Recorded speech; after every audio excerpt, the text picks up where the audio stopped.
Hi guys. Hello.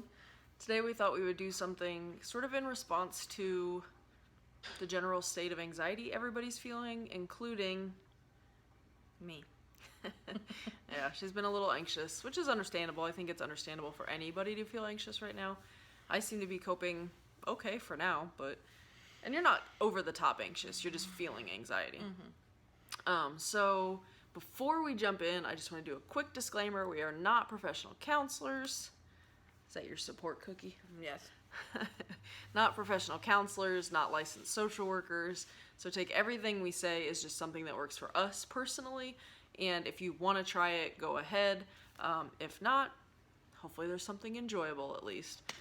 So what we're going to do today is something that I've used myself personally and with some of the kids that I've worked with for years, and it's called circles of influence or circles of control. Have you ever heard of this? Okay, so we're going to take a quick time out. We'll do your circles of control, and then I'll take a picture of them and we'll post it here-ish. Or maybe here. No, here-ish? No. Oh, here. Yes. Okay, so we'll be back in a second. And we're back. So just real quick, circles of control, circle of influence. I'm probably going to use those interchangeably, but you'll know what I'm talking about. It's essentially just an exercise to think about some of the things that you're feeling anxious or concerned about, and to separate them into a section of things that you can control and a section of things that are out of your control. With the purpose being, moving forward, once you have it written down or mapped out in your head, you really want to put your focus, your time, your energy into the things that you can control. Because by focusing on those, you're going to give yourself a sense of calm, being in control. Trying to take control of what you're feeling and what you're doing. Versus if your focus is on those things that are out of your influence or out of your control, you're going to feel increased anxiety, frustration, possibly some grief, just more of the negative emotions. Because no matter what you do and what you try, you can't change them. So for you, your biggest concern currently concerns are sort of conjoined, sort of the state of the virus. Yes. And what's going on with work and your job, right? So one of the things that you had said is, social media tends to stress you out because people are posting a bunch of news articles and facts and information, and it's just a whole lot coming at you. So you can't control what they post, but you can control how I react to them. Yes. Probably. And how much time you spend on social media, I think was what you told me. Oh, yeah. And then another one was you can't control social isolation. It's needed right now. It's necessary. You're an extrovert. It's tough. But you can control what? You can control your actions. You can reach out to people. You can't control any decisions that may or may not be made regarding your work and what's expected of you. But you can control my actions. The quality of your work. Quality of my work. Yeah, because you are expected to work in the interim.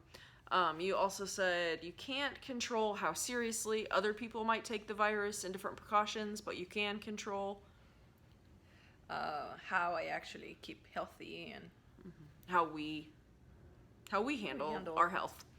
And you can't control the spread of the virus, but you can control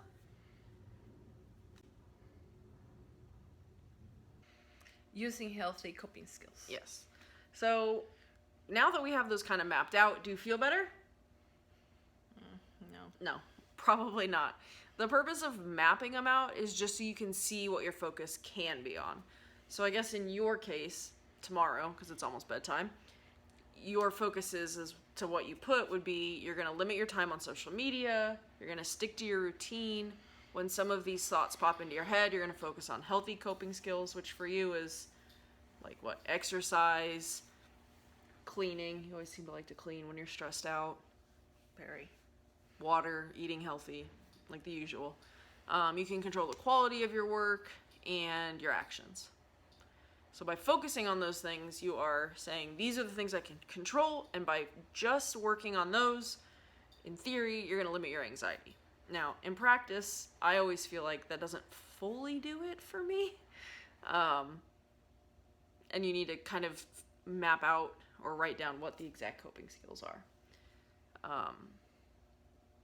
So one would be engaging in something that you find calming. You have to work tomorrow. So what is something that you find calming that you can do while you're sitting at the desk? Play with my pens. Doodle. Doodle. Make lists of things you want to get done. You love a good to-do list, don't you? Yes.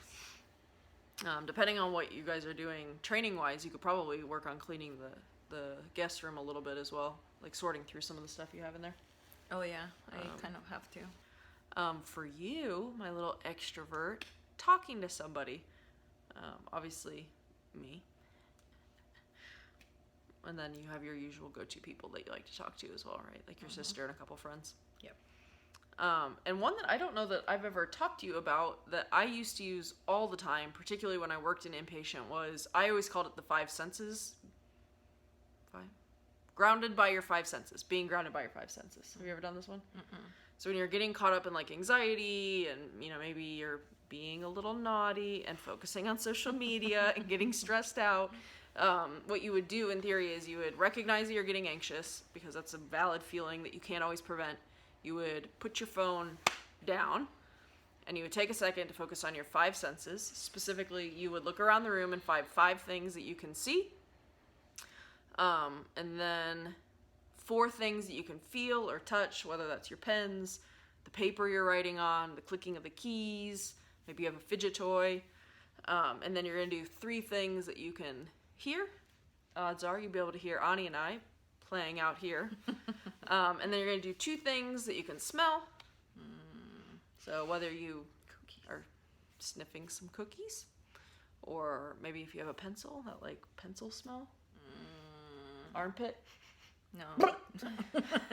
Nearly sharp pencils. Yeah. And then the last one is something you can taste. So maybe it's ice water, maybe it's you have a hot coffee, maybe you have gum, mints, Coffee. peanuts, something like that. But the whole point of it is you're engaging your 5 main senses to then ground yourself in the present moment and kind of let go of whatever is making you anxious. Sound doable? Sounds doable. And then last but not least, some things that you may or may not know increase anxiety. Not getting enough sleep.